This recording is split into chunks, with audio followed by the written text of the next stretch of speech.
सर्वज्ञाय जिनेश्वराय महिते वीराय तस्मै नमः, वीराय तस्मै नमः, वीराय तस्मै नमः। बोलो देवादिदेव महावीर भगवान की जय। चारित चक्रवर्ती आचार्य श्री शांति सागर जी महाराज की जय। चारित चूड़ामणि आचार्य श्री वीर सागर जी महाराज की जय। परम पूज्य यंस लेखना धारिणी आर्यका इंदुमती माता जी की जय। परम पूज्य गुरु माता आर्यका गंगे सुपार्श्वती माता जी की जय। पर्वराज पर्युषण पर्व की जय। संपूर्ण आज हमारा उत्तम तप का दिन है।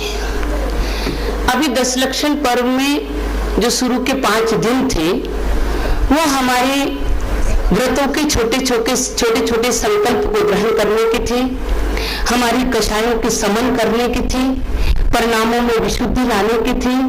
जब परिणामों में विशुद्धि आती है, कषायों का समन होता है, तो स्वयं प्राणी तप त्याग की तरफ अपना कदम बढ़ाने लगता है। आज हमारा उत्तम तप का दिन है और जब हम तप की बात करते हैं तो सुनकर जरा भय सा लगता है। तप संयम त्याग की बात करते हैं तो सुनकर बड़ा भय सा लगता है और हमारे शब्द एकाएक हमारे मुख से निकल पड़ते हैं कि ये बेचारे साधु कितनी तपस्या कर रहे हैं। निकलता है ना मुख से, ये बेचारे साधु कितनी तपस्या कर रहे हैं।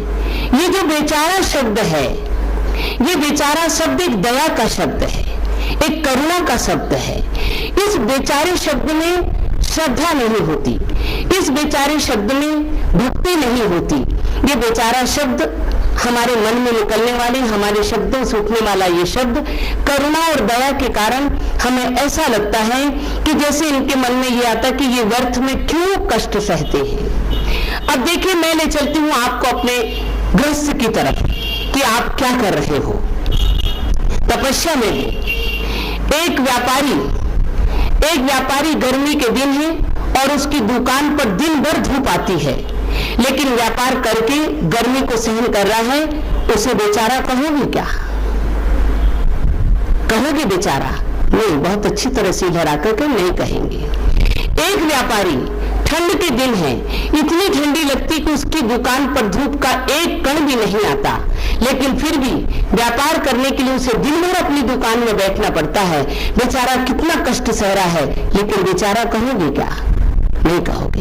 एक विद्यार्थी, कितना बड़े घर का विद्यार्थी है, बालक है, कि जिसके घर में, जिसके कमरे में एसी लगा है, बड़े बड़े कालीन बिछे हैं, मखमली गद्दे बिछे हैं, बड़े बड़े कर्टन लगे हैं, बढ़िया सुगंध आ रही है, बढ़िया एसी चल रहा है, टीवी की धूम चल रही है, लेकिन बेचारा परीक्षा के दिनों में रात भर पढ़ रहा है। सारे परिवार के लोग नींद में सोए हैं, सुखपूर्वक सोए हैं, बेचारा रात भर पढ़ रहा है, दिन रात पूरी रात अपनी किताबों से माथापच्ची कर रहा है, कितना कष्ट सह रहा है, लेकिन बेचारा कहोगे क्या? नहीं कहोगे। एक डॉक्टर अपने पेशेंट को बचाने के लिए पूरी रात आंखें फाड़कर जागता रहता है, वो ड्रिप की एक एक बूंद देखता है, रात भर देखता कहीं खत्म ना हो जाए, खत्म होने के बाद पेशेंट को मरने का भय है, पेशेंट मर ना जाए, इसकी बीमारी बढ़ ना जाए, पूरी रात अपने उस लगी हुई ड्रिप की एक एक बूंद को आंखें फाड़ कर देखता है। बेचारा कितना कष्ट सहता है, लेकिन बेचारा कहते हो क्या? कष्ट नहीं है ये। एक पर्वत पर चढ़ने वाला पर्वतारोही, चाहे कितनी धूप हो, चाहे कितनी सर्दी हो, कितनी हवन हो, कितनी श्वास उठ रही हो, लेकिन वह क्योंकि विजेता बनना है, विश्व विजेता बनना है, नगर का विजेता बनना है, भारत का विजेता बनना है, विदेश का विजेता बनना है और विजेता बन के एक ऐसी जीत हासिल करना है। और चढ़ रहा है किस पर? चट्टान पर चढ़कर एक विश्व विजय का एक घोषणा पत्र लेना चाहता है। कितना कष्ट सह रहा है, बेचारा नहीं कहा जाता। कभी आता मन में ये बेचारा है? नहीं आता। ये बेचारा नहीं आता। आज हम सुबह पूजा कर रहे थे, क्यों नहीं आता ये बेचारा मन में उसके प्रति। आज हम सुबह पूजा पढ़ रहे थे, पूजा पढ़ते पढ़ते एक किताब मुझे किसी महिला ने दी, कहने लगी माता जी देखो इसमें कुछ शब्द थे जिसे मैं आपको सुनाना चाह रही हूँ कि ये बेचारा क्यों नहीं कहता उसे। और एक साधु स्वेच्छा से तपस्या करता है, स्वेच्छा से साधना कर रहा है, गर्मी की सर्दी की हमारे मुख से निकलता है बेचारा कितना दुख पा रहा है।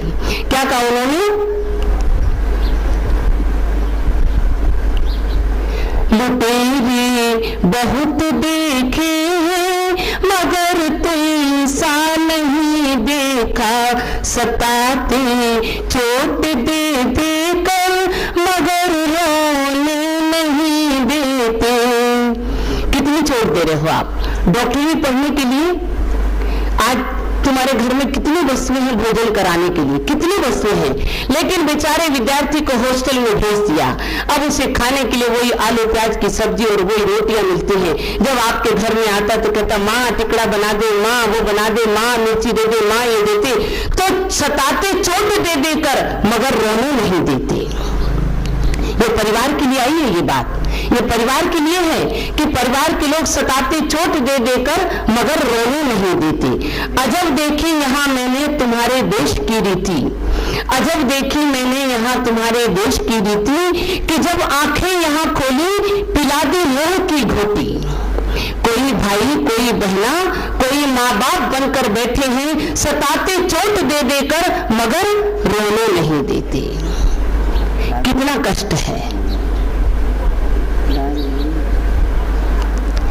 कि देकर प्रेम पत्नी का जवानी ठगने ने लूटा, संभलने भी न पाया था कि ठगने आ गया बेटा, संभलने पाया भी ना था कि ठगने आ गया बेटा। फिर क्या कर रहा है, उसके लिए क्या कर रहे हैं आप? विदेश से भी अगर मंगाना पड़े तो हम खिलौना मंगा लेंगे, अगर विदेश से भी मंगाना पड़े तो हम उसके लिए फल मंगा लेंगे, अगर विदेश से मंगाना पड़े तो हम उसके लिए कोरियर से मिठाइयां मंगा लेंगे। वो क्या बनकर आया है? मैं कर्जेदार हूँ इनका ये साहूकार बन बैठे, मैं कर्जेदार हूँ इनका ये साहूकार बन बैठे, सताते चोट दे देकर मगर रोने नहीं देते। आज हमें ये चाहिए, कर्जेदार बना रहे थे नहीं बने हो। मुझे हीरा का हार चाहिए, मुझे हीरा की चूड़ियां चाहिए, मुझे कान के चाहिए, मुझे साड़ी चाहिए, मुझे अन्न चाहिए, मुझे गेहूं चाहिए। एक एक वस्तु का निरंतर फरमाइश है। जैसे कर्जदार से तुम अपना कर्ज लेने जाते हो कि नहीं जाते हो? अरे मेरा कर्जा तो दे भैया, तुम कर्जदार हो और वो साहूकार बने बैठे। और आगे उन्होंने क्या लिखा कि टूटे मैं कर्जदार हूँ। हाँ मैंने जो चुकारा है वो तो कर्जदार है, और जो ले रहा वो साहूकार बना बैठा है। कि टूटी श्वास की माला लुटेरे सभी रोते हैं, ये क्यों रोते हैं हम इनको भली भांति समझते हैं। ये क्यों रो रहे हैं सब अच्छी तरह जान रहे हैं। बहन कहती मेरा वीर गया, भाई कहे मेरी भूजा गई, माँ कहे मेरी ममता रूठी, पिता कहे मेरी लाठी टूटी। त्रियार रे द्वार पकड़ कर हाय मेरी मांग उजड़ी है, त्रिया कहे द्वार पकड़ कर हाय मेरी मांग उजड़ी है। सताते चोट दे के कर मगर रोने नहीं देते, लुटेरे बहुत देखे हैं मगर तुमसे नहीं देखे। अगर एक लुटेरा किसी की वस्तु लूटता है तो हम कितना पश्चाताप करते, अरे मेरी ये वस्तु लूट ली, अरे हमारी ये वस्तु लूट ली। और ये परिवार जब मिलकर निरंतर लूट रहे हैं या बसा रहे हैं, ये बताइए मुझे आप।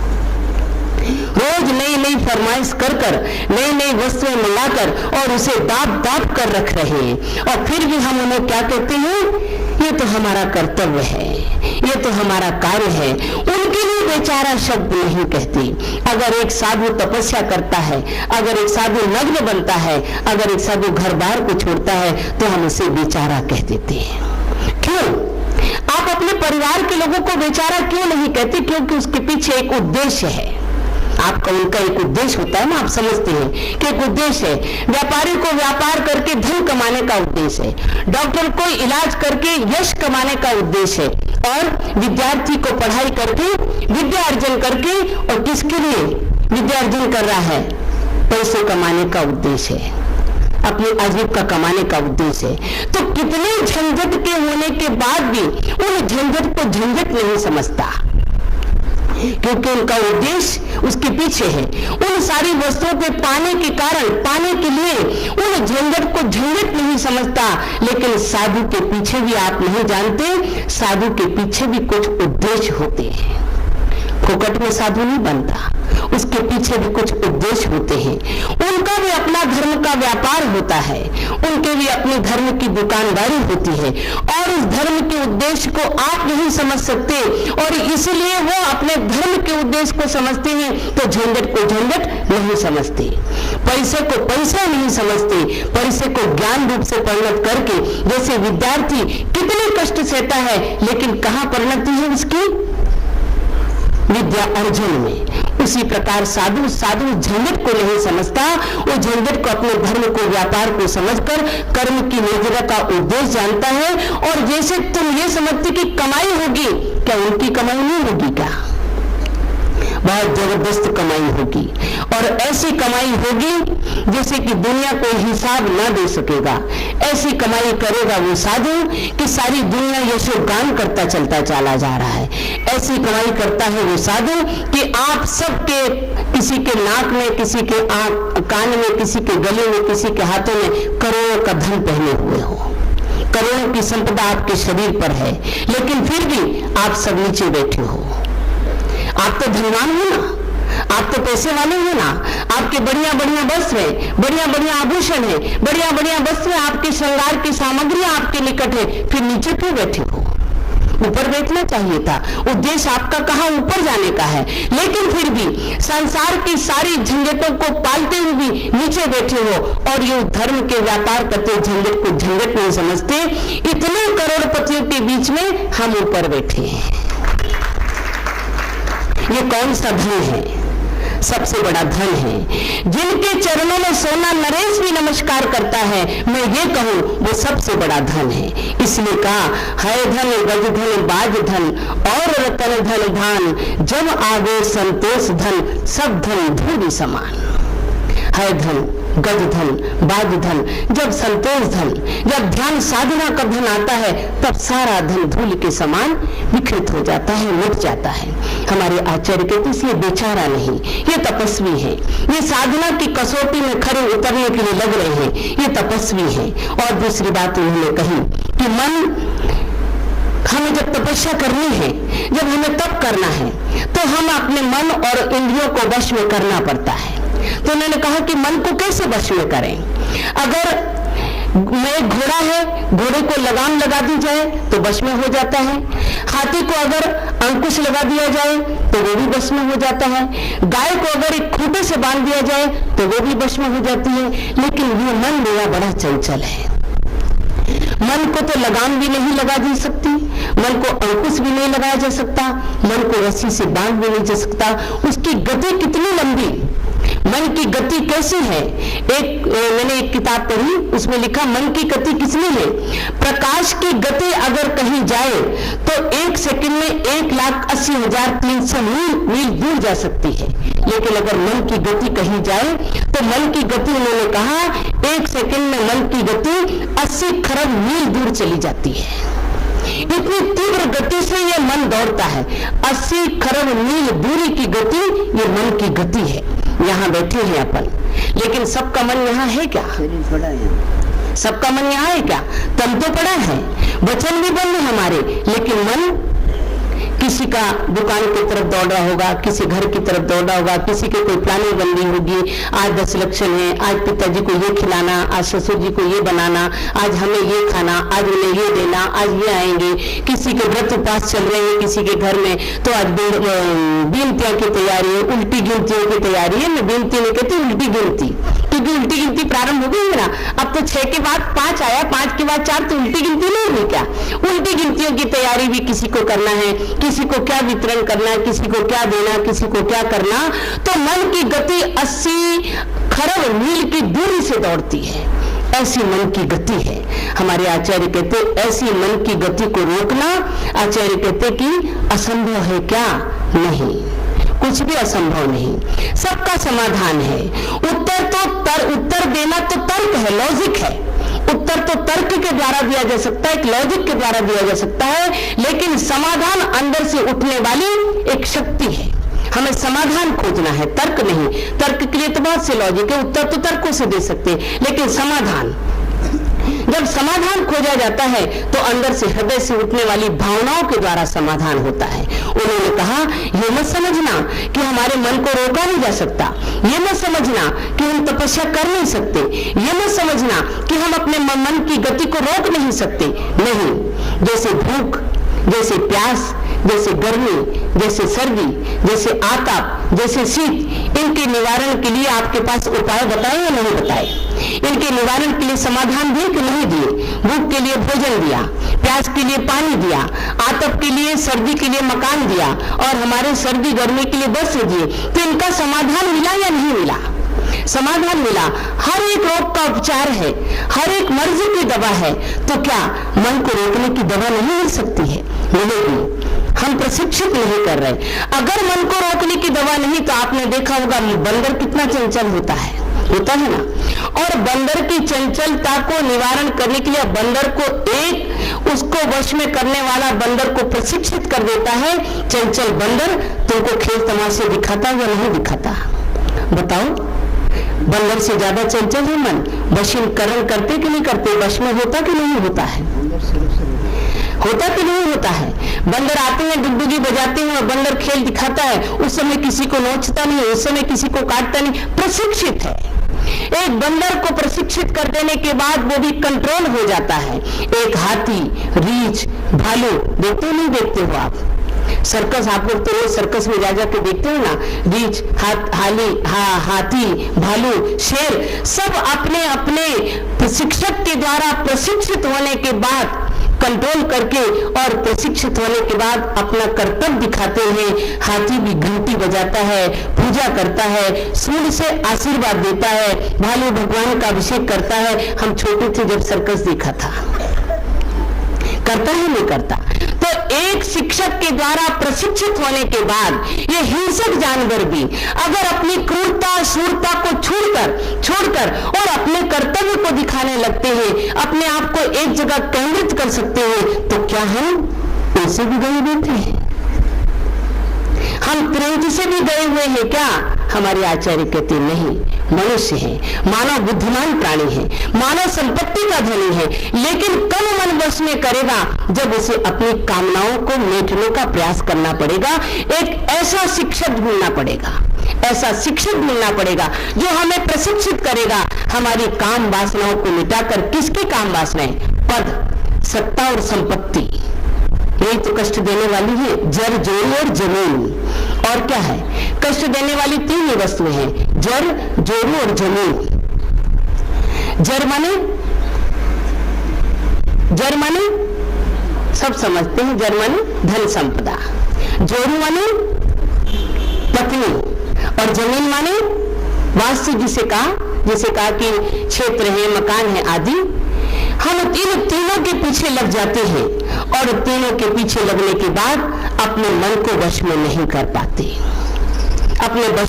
पाते, लेकिन एक आश्चर्य की बात है, हम इन तीनों के पीछे पड़ने के बाद फिर भी अपने मन को वश कर लेते हैं। जर, जोरू, जमीन। एक बात कहूं आपको, जब जोरू आ जाती, माने पत्नी आ जाती है, जब आपके पास आपकी जब पत्नी आ जाती है तो मन वश हो जाता है। कैसा मन वश हो जाता है कि पत्नी एक तरफ कहती है कि मुझे तो एक हीरे का हार लाके देना ही पड़ेगा, और माँ कहती है कि बेटा अभी अपना बहुत खर्च हुआ, अभी तो अपन को कुछ नहीं लाना, थोड़ा सोच विचार कर तेरे व्यापार की वृद्धि कर। भाई कहते हैं, पिता कहता है, सब कहता है, लेकिन वहां मन को प्रशिक्षित करना पड़ता है। करना पड़ता कि नहीं करना पड़ता है? मन को प्रशिक्षित करना पड़ता है। माँ को भी संभालते हो, पिता को भी संभालते हो, भाई को भी संभालते हो, पत्नी को भी संभाल लेते हो। वहां मन कैसे प्रशिक्षित हो जाता है? होता नहीं होता है शिक्षित? फिर धर्म के मार्ग पर शिक्षित नहीं होता, त्याग तपस्या के मार्ग पर शिक्षित नहीं होता, और अपने घर के अगर देखो तो सब में शिक्षित हो जाता है। बहुत बड़े महल मकान बनाने की इच्छा है, ऐसा मकान बनाओ जिसमें स्विमिंग पूल भी हो, ऐसा मकान बनाओ जिसमें बड़ा बाग बगीचा भी हो, ऐसा मकान बनाओ जिसमें बड़े बड़े फुहारे भी हो, ऐसा मकान बनाओ कि जिसमें हमारा सारा का सारा सुख सुविधाओं की इकट्ठा कर ले। लेकिन अगर पति ने कह दिया कि हमारे पास इतने गुण, तो अपने मन को शिक्षित कर लेते नहीं कर लेते हो? बस में नहीं करते। फिर कहते नहीं कि पति को कहते कि कुछ भी करो, चोरी करके लाओ मैं तो बनाऊंगी। कहते हैं क्या? शिक्षित करते नहीं करते हैं? हम अपने मन को शिक्षित करते हैं। हमारे आचार्य कहते हैं ये हमारे मन के प्रशिक्षण करने की प्रक्रिया हमारी गलत है। अगर जैसी प्रक्रिया को हम अपने घर में लगाकर और उसके संतुष्ट कर देते हैं, शिक्षित करते हैं, वश में करते हैं, हमारे आचार्य कहते हैं यही इसी प्रकार साधुओं का भी अपना घर है, साधुओं का भी अपना व्यापार है, साधुओं का भी अपना संघ है, और वो भी अपने इसी प्रकार से जैसे पक्षियों को, पशुओं को शिक्षित करके उन्हें एक प्रशिक्षण दिया जाता है, उसी प्रकार संतों को भी अपने मन को प्रशिक्षण करने के लिए शिक्षण दिया जाता है। कोई माँ के गर्भ से नहीं निकलता, माँ के गर्भ से कोई प्रशिक्षण लेके नहीं निकलता। विषय वासनाएं लगी समय सार में कुंद कुंद स्वामी ने कहा कि इस जीव ने अनादिकाल से काम भोग की कथा तो सुनी है, देखी है, परिचित में लाई है, अगर इसने नहीं सुना तो आध्यात्म की और आत्म की चर्चा नहीं सुनी, उसको परिचित में नहीं लाया, उसको अनुभव में नहीं लाया, विषय वासनाओं की चर्चा तो सुनी है, इसलिए ये तो जन्म से पाई हमने। लेकिन इनको मिटाने के लिए, इनको प्रशिक्षित करने के लिए हमें अभ्यास करना पड़ता है, और वह अभ्यास कण कण से संचित होता है, कण कण से संचित होता है, बूंद बूंद से सागर भर जाती है, और कण कण से मट्टी से गागर बन जाती है। इसलिए किसी ने कहा खूब पीटो खूब मिटो, पिटना बुरा नहीं और मिटना बुरा नहीं। खूब पीटो खूब मिटो, पिटना बुरा नहीं, मिटना बुरा नहीं। जब माटी पिटती है तो गागर बन जाती है, और बूंद मिटती है तो सागर बन जाती है। क्या मिटना और पिटना बुरा है? नहीं है। मिटना पड़ेगा, पिटना पड़ेगा, कण कण पिटना पड़ेगा, कण कण मिटना पड़ेगा। कुछ पाने के लिए कुछ खोना पड़ता है। जब बच्चे की उत्पत्ति के लिए आपकी आकांक्षा होती तो अपने सुख सुविधाओं को खोना पड़ता है। जब बच्चे के सुख का आनंद मिलता है, पाया जाता है ना कुछ भी, क्या उसमें कष्ट की अनुभूति नहीं होती? मैं भूल गई ये बात। तो ये बेचारी जिस समय उदर में बेटा होता है या बेटी होती है, उदर में बच्चा होता है, और कितना कष्ट होता है हमने तो भोगा नहीं है, हमने तो जाना नहीं, क्योंकि हमने तो विवाह भी नहीं किया, तो हमें ये अनुभूति भी नहीं है। लेकिन शास्त्रों में पढ़ा है कि जब उदर में बेटा होता और प्रसूति की समय आती है, कितनी तड़पती है, कितनी चिल्लाती, कितने कष्ट को भोगती। उस समय नहीं कहती कि बेचारी अब तो कष्ट न भोगने देना। उस समय होता कि बेचारी उसके मन में भाव, परिवार के मन में आता कि बेचारी, नहीं आता है। ये बेचारा शब्द हमने क्यों लगाया? अपने मन को प्रशिक्षण नहीं दे पा रहे, इसलिए। हमारे आचार्य कहते हैं छोटा मत समझना। आज हमारे तप का दिन है, तपस्या का दिन है। आज हमारे नगर में बहुत से लोग तपस्या कर रहे हैं, बहुत से लोग तपस्वी बने हैं, और छोटी छोटी तपस्या करने वाले भी बहुत हैं, बड़ी विशाल तपस्या करने वाले भी बहुत हैं। मैं इस बात को कह रही कि ये मत समझना कि छोटी तपस्या हमें कुछ फल नहीं देती। छोटी तपस्या, छोटा सा संकल्प, छोटा सा प्रण हमें ना जाने कितनी दूर ले जाता है। एक सेठ ने एक उद्घोष किया, एक ऐसा उद्घोष किया कि जो भी व्यक्ति छोटी सी भी जमा पूंजी अगर मेरे पास रखेगा तो 6 महीने के बाद मैं उसे दूर दूंगा। क्या कहा उसने कि छोटी सी भी पूंजी अगर कोई मेरे पास रखेगा तो मैं 6 महीने के बाद उसको दुगने दे दूंगा। ऐसा उद्घोष किया और कहा कि भाई बहुत जल्दी जिसको जमा देना है तो जमा दे दो। एक कोई पथिक चलने वाला राही था, रास्ता चलने वाला, उसने जब सेठ का उद्घोष सुना तो उसने उन सेठ जी के पास गया और सेठ जी से कहा कि सेठ जी एक आना। पहले के जमाने की बात है, आज के जमाने की बात नहीं है। आज तो 100 का 500 का नोट भी अगर बच्चे को दो तो कहते हैं वो फूतरा से कहीं कर सुने। 100 रुपए के नोट को वो कहता फूतरा है, वो नहीं समझता 100 रुपया। और पहले के जमाने में एक आना का 1 पैसे की बहुत बड़ी कीमत थी, पैसे की बहुत बड़ी कीमत आंकी जाती थी। तो एक आना माने 4 पैसा। उसने उस सेठ जी के पास एक आना यानी 4 पैसे जमा कर दिए और कहा सेठ जी वापस आकर मैं देखूंगा। दिन बीतते चले गए, आई बात चली गई, गई बात चली गई। पूरे दिन बीतते बीतते 12 वर्ष बीत गए। 12 वर्ष बीतने के बाद वो राही वापस लौटा और लौटने के बाद उस सेठ जी के पास आया और आकर अपने एक आने का 4 पैसे का हिसाब मांगने लगा। सेठ जी का तो दिवाला निकलने की बात आने लगी, लेकिन उन्होंने कहा क्या 4 पैसे की बात करता है, क्या तू 4 पैसे के पीछे इतना झगड़ा झंझट। उनका नहीं सेठ जी हिसाब करो, 4 पैसे का हिसाब करना मैं नहीं जानता, ले जा, ले 50 रुपया ले ले, 100 रुपया ले ले, और क्या होगा ज्यादा से ज्यादा। अरे तेरे 4 पैसे की कीमत या जगह 1000-2000 रुपये ले ले। लेकिन राहगीर ने कहा नहीं, मैं नहीं लूंगा, मैं तो मेरा पूरा हिसाब करके छोड़ूंगा। अब आप हिसाब लगाओ, 4 पैसे का हिसाब 6 महीने में कितना होगा, 12 बरस में कितना होगा। 12 बरस में होगा 10 लाख, नहीं कहां के छिन्ने, हजारों की गिनती कहां होगी। 12 बरस के बाद हर 6 महीने में दुगना करो, हर 6 महीने में दुगना करोगे तो 12 बरस के बाद उसका हिसाब होता है 10,80,572 रुपये, 76 रुपये, 10,84,576 रुपये होते हैं। 4 आने 4 पैसे एक आने का हिसाब 12 वर्ष में हर 6 महीने में दुगना करते चले तो 12 वर्ष में 10,84,576 रुपया हुआ। गिनती हम नहीं करते, 4 पैसे एक आना हमारे आचार्य कहते हैं।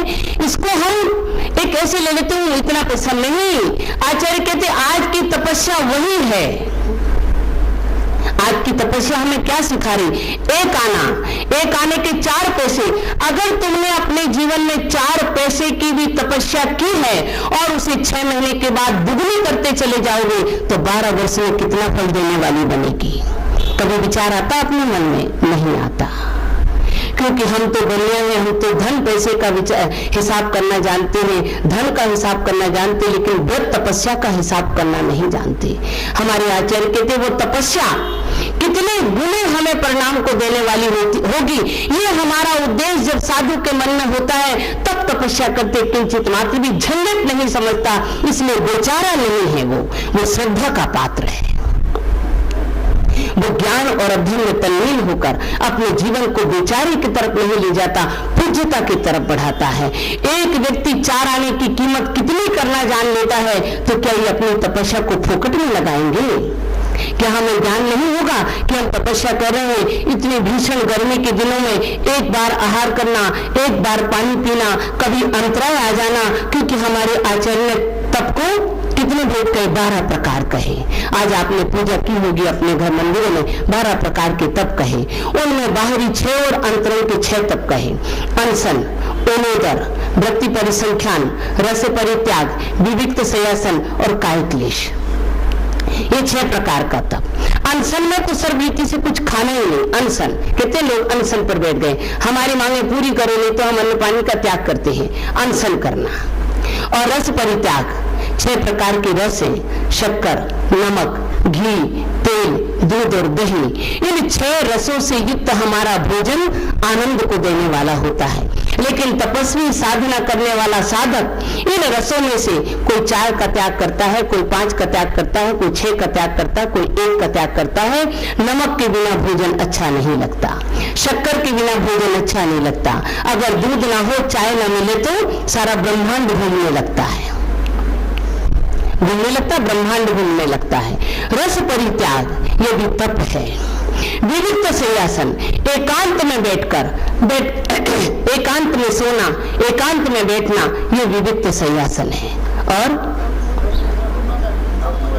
अमोदर्य, अमोदर्य भूख से कम खाना, अमोदर है भूख से कम खाना। भूख से कम खाना, जैसे किसी के 4 रोटी की भूख है तो वो 3 रोटी अगर खा लेता है तो भी उसे अमोदर कहा। कोई 4 रोटी खाता अगर आधी रोटी भी कम करते हैं वो भी अमोदर है। अगर 4 रोटी में से 1 ग्रास कम करते हो वो भी अमोदर है। कोई 4 रोटी खाकर चावल खाता है और 4 रोटी खाकर चावल का त्याग कर दिया, हमारे आचार्य कहते हैं वो भी अमोदर है। चावल का त्याग कर दिया वो भी अमोदर्य है। अमोदर्य माने जितनी भूख है उससे थोड़ा कम खाना। हमारे जैसे कोई शक्तिहीन साधु अगर होते हैं, क्योंकि हम देख रहे हैं कि संघ में आप सब देख रहे हैं, कोई 1 उपवास पालना कर रहा है, कोई 2 उपवास पालना कर रहा है, कोई 16 दिन के उपवास कर रहे हैं, कोई 11 दिन के उपवास कर रहे हैं, लेकिन मैं तो नित्य भोजी हूँ। इसकी बात याद आती है कि नित्य भोजी के लिए, लेकिन संतोष कर लेती हूँ इन शास्त्रों को पढ़कर। अपने मन में पीड़ा तो बहुत होती है कि ना जाने कौन सा पाप किया था कि ये तो बुद्धि तो मिली लेकिन शक्ति नहीं मिल पाई। इस मार्ग पर चलने की बुद्धि तो मिली मुझे लेकिन शक्ति नहीं मिल पाई। भगवान से यही कामना करती हूँ कि भगवान अब आने वाले जन्म में बुद्धि भी देना और उसके साथ ऐसी शक्ति भी देना। कैसी शक्ति देना? एक मुनिराज, एक राजकुमार राजमहल से निकला और राजमहल से निकलकर मुनिवर के चरणों में गया और मुनिवर के चरणों में बैठकर भगवान से प्रार्थना की, गुरुदेव मुझे दीक्षा प्रदान कर दो। ठीक है, तो मैं दीक्षा दे दूंगा, लेकिन देखना दीक्षा कैसी है। दीक्षा में ना ड्रेस होती है, ना एड्रेस होती है, ना कोई अपना घर होता है, ना कोई मकान होता है। एक बार भोजन करना होगा, अंतराय पालना होगा, रस का परित्याग करना होगा, विविक्त शयासन करना होगा, जमीन पर सोना होगा, नंगे पांव चलना पड़ेगा, केसों का लुंचन करना पड़ेगा, धूप आताप सर्दी गर्मी के दुख को सहना पड़ेगा। तुम सहलोगे क्या?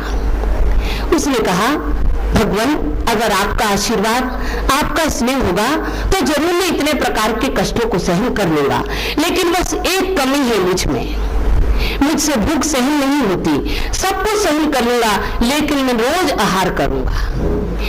ये परमिशन आपको देनी पड़ेगी। तो आचार्य देव ने कहा, कोई बड़ी बात नहीं है, हमारे यहाँ ऐसा भी नहीं कहा गया कि तुम्हें उपवास करने आवश्यक है, इसलिए विविध प्रकार के तपों का वर्णन करने में कहा कि वे 6 प्रकार के तप हैं। अगर तुम चाहो तो अनशन करो और नहीं कर सकते तो रस परित्याग कर लेना, अन्यथा उन्हें कर लेना।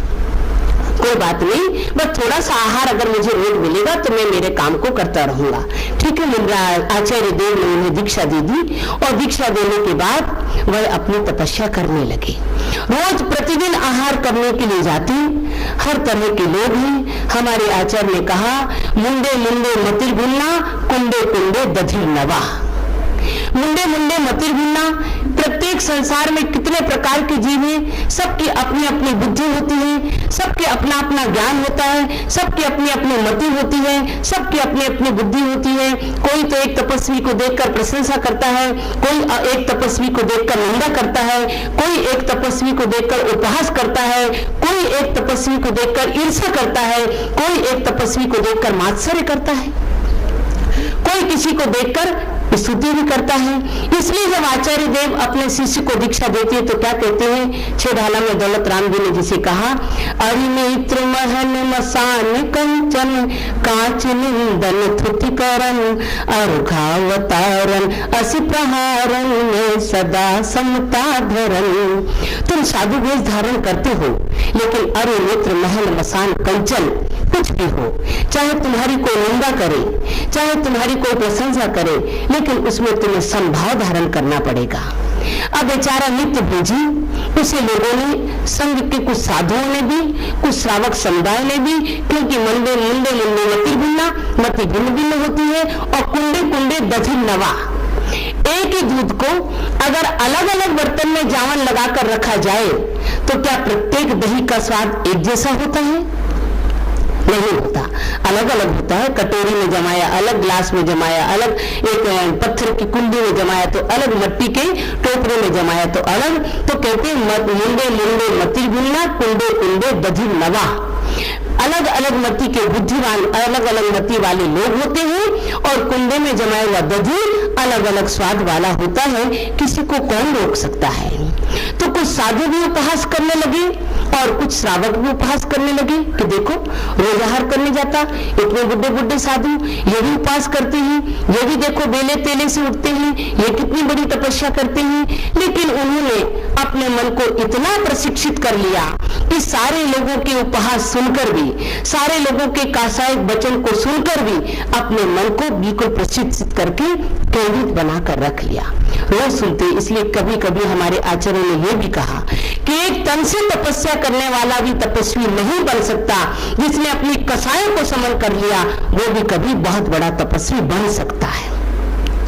उन्होंने एक अपने मन में गुरु की शिक्षा धारण कर ली कि हमें मेरी अपनी कसायों को समन करने का प्रयास करना है। नित्य भोजी के नाम से प्रसिद्ध हो गए, मोदक भोजी के नाम से प्रसिद्ध हो गए, नित्य भोजन कर रहे हैं। आज भादों का महीना प्रारंभ हो गया, सब लोग श्रावक से लेकर साधु कुछ न कुछ व्रत तपस्या कर रहे हैं, लेकिन ये प्रतिदिन आहार करने जाते हैं। प्रतिदिन आहार करते करते भी 10 लक्षण का पर्व भी आ गया। आज चतुर्दशी का दिन है। आज भी अपने आप को सीमित नहीं कर सकते, अपने आप को बस में नहीं कर सकते।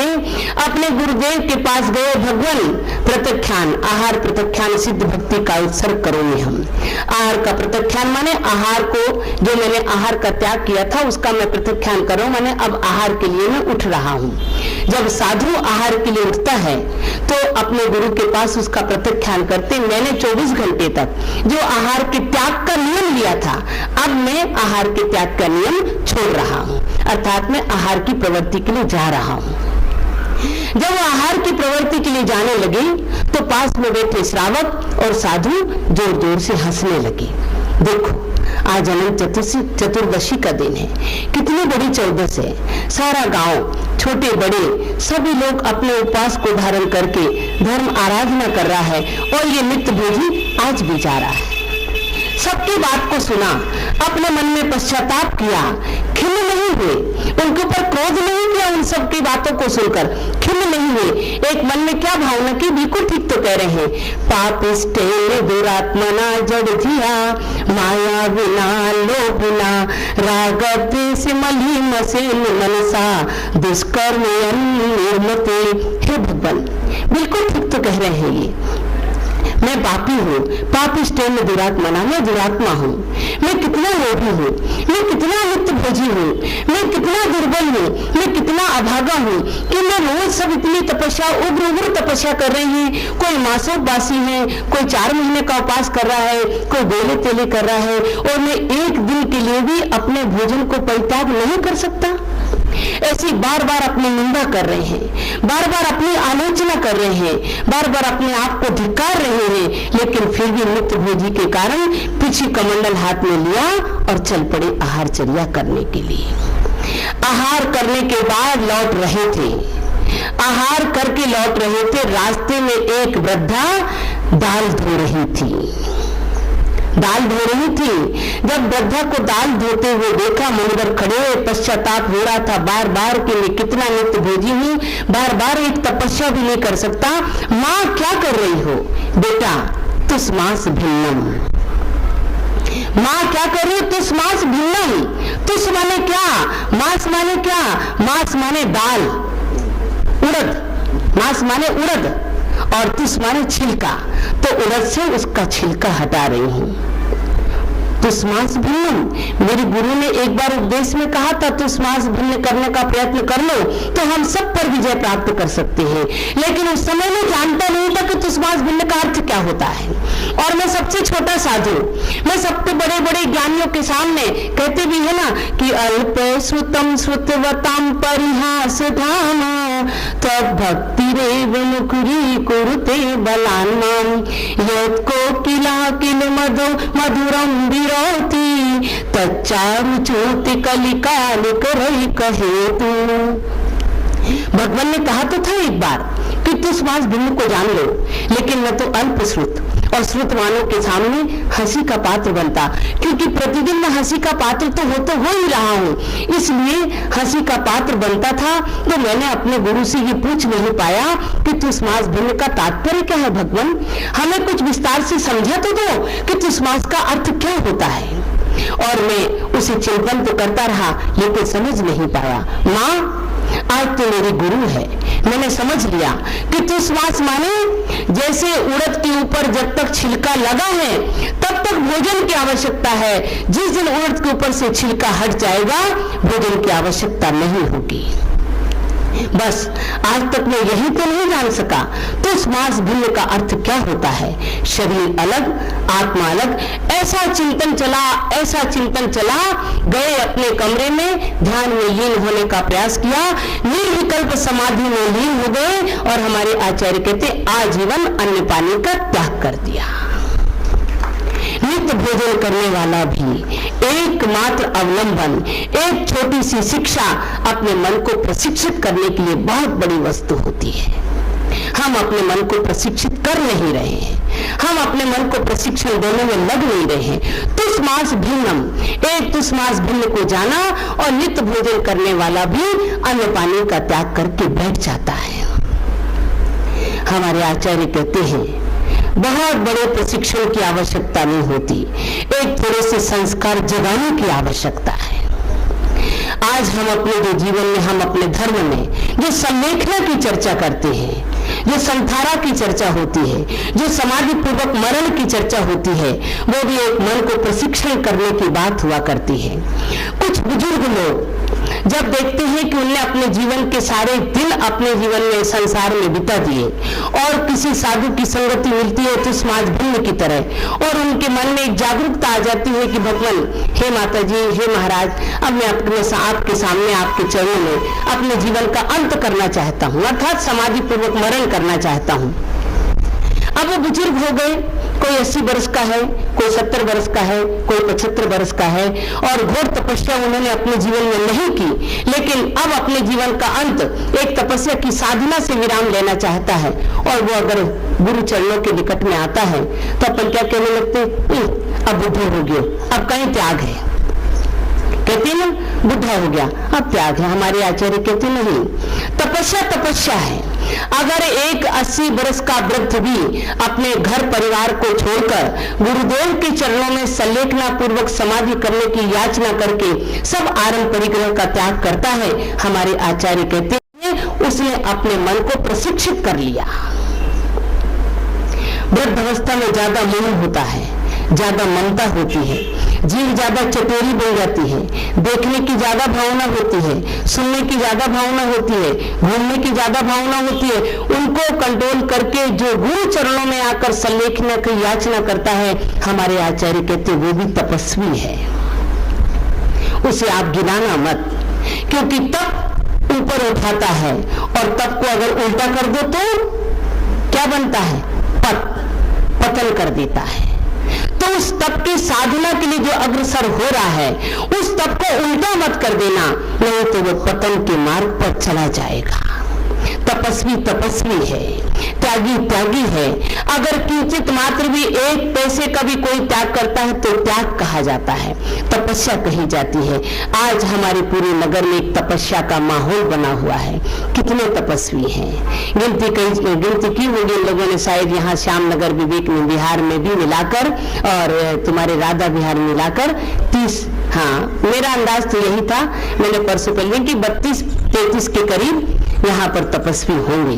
इस कलयुग में जहाँ लोग अन्न के कीड़े बने हैं, जहाँ पर दिन की 24 घंटे की बात तो क्या रात्रि में भी अन्न नहीं छूटता, हम तो ये कहें कि इस कलयुग में जहाँ दिन में तो नहीं रात्रि में भी जहाँ अन्न नहीं छूटता, और उस कलयुग में, उस पंचम काल में, उस भोग युग में भी अगर किसी साधु की संगति में बैठकर इन चरणों में कोई तपस्या करता है तो बहुत बड़ा तपस्वी है।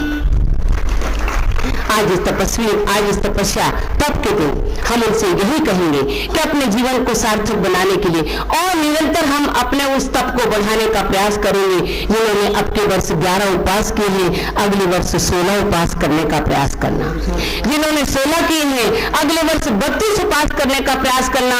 मैं अनुमोदना करूंगी, उनकी सेवा करती रहूंगी, उनको पीछे देती रहूंगी, उनके प्रति भावना करती रहूंगी कि भगवान हमारी भी शक्ति इन तपस्याओं को दे, इनकी तपस्या बढ़ती चली जाए, क्योंकि मैं नित्य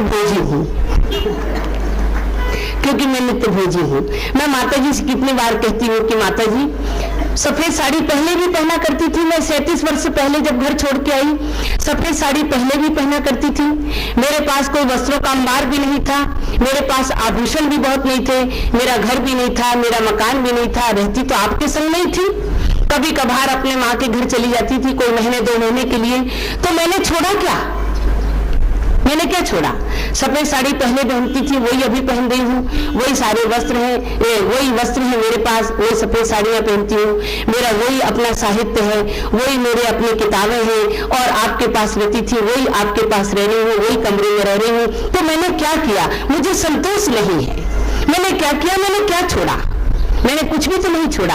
लेकिन माता जी मुझे बहुत सांत्वना देकर कहते हैं कि बहुत बड़ी बात है, इस कलयुग में आपका रोगी शरीर होने के बाद, हीन सहलन होने के बाद, शक्तिहीनता होने के बाद भी आपने जो आई का व्रत लेने का साहस किया, ये बहुत बड़ी बात है। आप अपने मन में कलुषित भाव मत लाओ, मलिनता मत लाओ।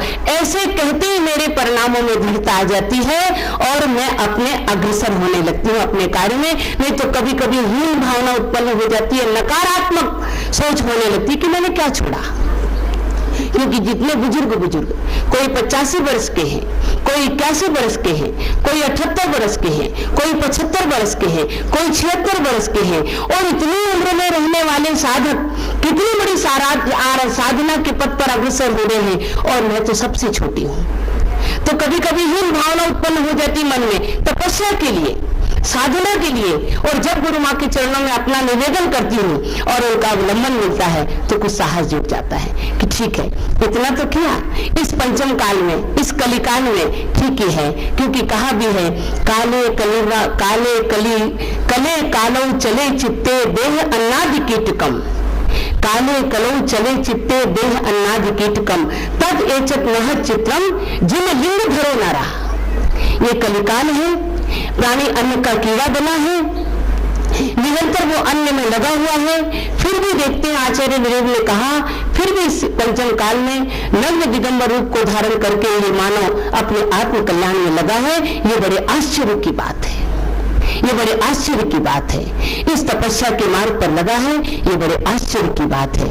ऐसे तप के दिन हम अपने जीवन में उस तप को जानें, उस तप को स्वीकारें, उस तप की साधना करने का प्रयास करें। क्योंकि हमारे आचार्य कहते, देखो आप ये मत समझ लेना कि आप श्रावक हैं तो आपके जीवन में साधना की आवश्यकता नहीं है। आप ये मत समझ लेना कि आप श्रावक हैं तो आपके जीवन में तपस्या का कोई मूल्य नहीं है।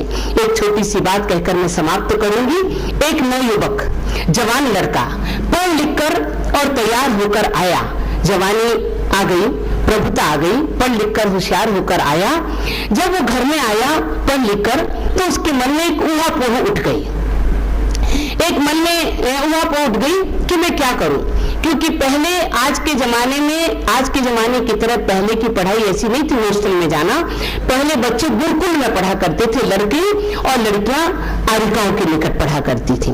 तो गुरुकुल की पढ़ाई थी। गुरुकुल में मुंडन करना, जनेऊ पहनना, धोती दुपट्टा पहनना, ऐसी शिक्षा के संस्कार देते थे।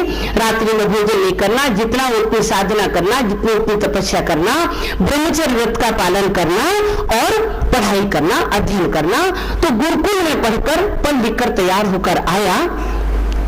अब जब घर में आया तो एक तरफ तो उसका घर का ठाट बाट, बड़े भाई भाभियों की पत्नियां, बड़े सुंदर सुंदर आभूषण, अच्छा रंग रूप, अच्छी चमक दमक, और एक तरफ गुरुकुल के संस्कार, तपस्या की। अब मन में विचार उठने लगा कि मैं शादी करूं या साधु बनूं, क्या करूं, किसको पूछूं। मन में हुआ उठ रही है कि मैं शादी करूं, तपस्या करूं, शादी करूं या साधु बनूं, गृहस्थ जीवन बनाऊं या तपस्या करूं, तो क्या करूं।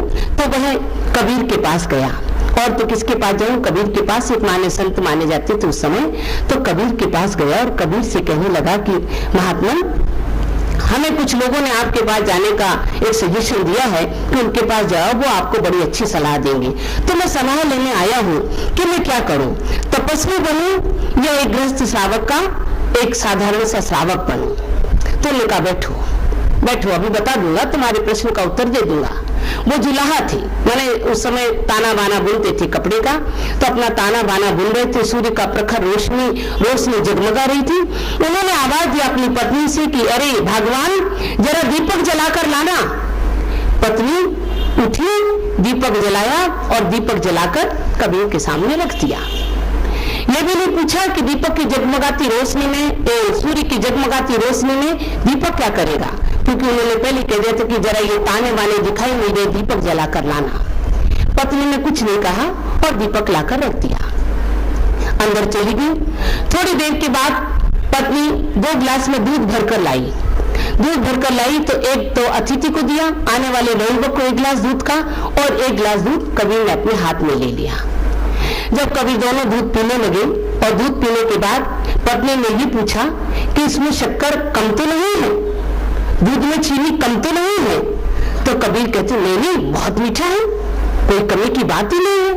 और वो नवयुवक देखता है कि कैसा मूर्ख है, कैसा मूर्ख है। दूध में चीनी की जगह तो नमक डाला हुआ है, दूध में चीनी की जगह तो नमक डाला हुआ है, और ये कह रहा है कि बहुत मीठा है, मिठास में कोई कमी नहीं है। मुझे तो ये पागल नजर आ रहा है। सूर्य के प्रखर रोशनी में, और ये दीपक जलाकर कहता है कि ताने बाने दिखाई नहीं दे रहे। जिसको सूर्य की रोशनी में दिखाई नहीं दे रहा, वो दीपक के प्रकाश में क्या देख सकेगा? जिसे स्वयं का प्रकाश नहीं है, वो मुझे क्या प्रकाश दे सकेगा? बस दूध का गिलास तो 2-4 घूंट जैसे जैसे गटके और नीचे रखा और जाने के लिए तैयार हो गया। कबीर ने कहा, अरे भैया जाने लगे, तुम्हारे प्रश्न का समाधान मिल गया क्या? अरे तुम जैसे पागलों के पास क्या मिलेगा, कोई बात नहीं। तुम्हें समाधान चाहिए नहीं? चाहिए तो है, इसी उद्देश्य से तो आया था। चलो अभी चलो, थोड़ा घूम कर आते हैं, फिर मैं तुम्हारे प्रश्न का समाधान देने का प्रयास करूंगा। चलो थोड़ा घूम कर आए। एक टेकरी है ऊंची सी, वो टेकरी तक चलते हैं। टेकरी तक गए। टेकरी पर एक साधु संत रहा करते थे, और जैसे कबीर और नवयुवक को टेकरी के निकट पहुंचे और उन्होंने आवाज लगाई कबीरदास ने कि भगवान महाराज महात्मन, जरा टेकरी से नीचे उतरो, हमें आपके दर्शन करना है। एक 80 वर्ष का बुढ़ा वृद्ध साधु, जिनके हाथ पांव में कुछ कंपन हो रहा था, चेहरे पर इतनी झुर्रियां पड़ी हुई थी, आंखें बड़ी बड़ी बाहर निकल रही थी, पूरे बाल सफेद चांदी की तरह लहरा रहे थे। इतनी वृद्धता उनके शरीर से दिखाई दे रही थी।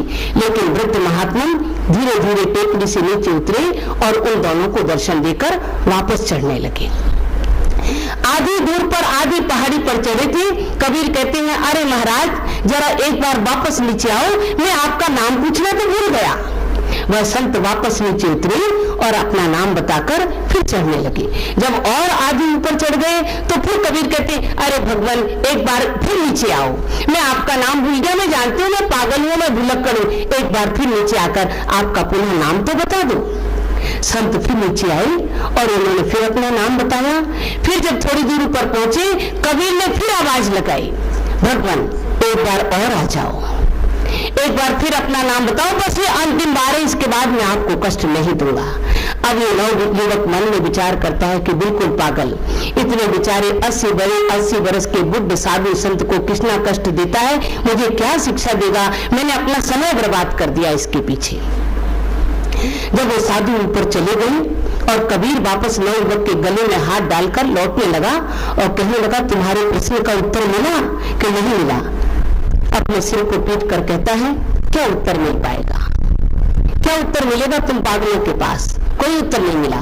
तुम तो लोगों को परेशान करने में लगे रहते हो। ऐसे परेशान करने वाले के पास कभी अपने प्रश्न का उत्तर समाधान पा सकूंगा क्या मैं? कबीरदास ने कहा, नवयुवक मैं समझ रही हूं तुम्हारे हृदय की परेशानी, मैं समझ रहा हूं तुम्हारे दिल के दर्द को। तुम ऐसे कगार पर खड़े हो जहां तुम अपने जीवन का निर्णय नहीं ले पा रहे। मैं जान रहा हूं कि तुम ये सोच रहे हो, तुम पढ़ लिख कर गुरुकुल से आए हो, तुम ये सोच रहे हो कि मैं गृहस्थ का जीवन बिताऊं या तपस्वी के जीवन को बिताऊं। लेकिन देखो, साधना दोनों में आवश्यकता है, चाहे तुम श्रावक बनना और चाहे तुम साधु बनना। साधना के बिना ना तपस्वी बन सकोगे, साधना के बिना ना तुम श्रावक बन सकोगे। तुमने देखा नहीं, मैंने अपनी पत्नी को दोपहर की चिलचिलाती धूप में कहा कि दिख नहीं रहा, दीपक लेके आओ। मेरी पत्नी ने कोई ना नुकर कहा, मेरी पत्नी ने क्या क्यों लाओ ये पूछा। मेरी पत्नी ने कोई शंकाएं की, मेरी पत्नी ने कोई प्रश्न की बौछारें दी, मेरी पत्नी ने मुझसे कुछ कहा, एक सहजता के भाव से, सरलता और साम्यता के भाव से दीपक जलाया और रख दिया। जब मेरी पत्नी मुझे किसी प्रकार का इंटरफेयर मेरे काम में नहीं करती तो मैं उसके कामों में क्यों इंटरफेयर करूं? जब उसने दूध का गिलास लाकर दिया, मैं समझ रहा था कि उसमें नमक है, मैं जान रहा था कि उसमें नमक है, खारापन है, लेकिन जब मेरी पत्नी मुझे तुमकार नहीं करती, मुझे किसी बात को नहीं टोकती, तो मैं मेरी पत्नी को क्यों टोकूं? क्योंकि वो भी तो उलझी रहती है अपने जीवन में, उसको भी तो सैकड़ों काम हुआ करते हैं। अगर भूल से चीनी की जगह नमक गिर गया तो कौन सी बड़ी बात है? अगर चीनी की जगह नमक एक दिन गिर गया तो कौन सी बड़ी बात है? और फिर उसकी भक्ति की मिठास में नमक मीठा लग रहा था, उसकी भक्ति और समर्पण की मिठास में नमक में मीठा लग रहा था। मैंने भी कुछ नहीं कहा। अगर नमक, उसने कहा शक्कर कम हो गया, मैंने कहा बहुत मीठा, क्योंकि तेरा प्रेम की मिठास थी वहां पर। जब गृहस्थ जीवन में ऐसी प्रेम की मिठास होगी तो तुम गृहस्थी बसा सकोगे। अगर इतनी सामर्थ्य है, ऐसी मिठास तुम्हारे जीवन में आ सकती है तो तुम गृहस्थी बसाना। और तपस्वी तुमने देखा, एक वृद्ध साधु, मैंने 4 बार उसे बुलाया और 4 बार आधी दूर तक चला। उसके चेहरे पर खिन्नता थी, उनके चेहरे पर क्रोध था, उनके चेहरे पर किसी प्रकार के कोई ऐसे विचार भाव भी, तुम्हारे भंगिमा, उनकी भाव भंगिमा भी तुम्हें दिखाई दी कि जहां उनको खिन्नता या क्रोध दिखाई दिया हो। कितने सहज, कितने सरल, कितनी साम्यता, कितनी सौम्यता, कितनी सहनशीलता। और 4 बार नीचे ऊपर चढ़ने के बाद वापस अपनी टेकरी पर जाकर साधना करने तो नौयुवक, अगर तुम्हें गृहस्थी तपस्वी बनना है तो ऐसे बनना, और गृहस्थी बनना है तो ऐसे बनना। चाहे गृहस्थी बनो, चाहे तुम साधु बनो, तपस्या दोनों में आवश्यक है। तपस्या के बिना कोई भी क्रिया नहीं हो सकती। चाहे भले आप श्रावक बनकर रहो और चाहे साधु बनकर रहो। मैं बार बार कहती हूं कि हमारी भूमिका क्या है? गृहस्थ जीवन, हमारी आधारशिला हमारा गृहस्थ है। अगर गृहस्थ में रहकर आपने तपस्या करना सीख लिया, सहनशीलता सीख ली, सहिष्णुता सीख ली, संगठन और प्रेम सीख लिया, तो साधु बनने के बाद वही बन के रहोगे। और अगर गृहस्थ से नहीं सीखे तो साधु बनने में वही होगा और गृहस्थ में भी वही होगा। ना साधुपन में शांति मिलेगी तपस्वी जीवन में, और ना गृहस्थ जीवन में शांति मिलेगी। अगर शांति और समता का पाठ पढ़ना है और तपस्या धारण करना है तो तपस्वी बनना पड़ेगा, चाहे श्रावक हो चाहे साधु हो। बोलो उत्तम तप धर्म की जय। परम पूज्य गुरु माता हरिका गण्य सुपार श्रीमती माता जी की जय।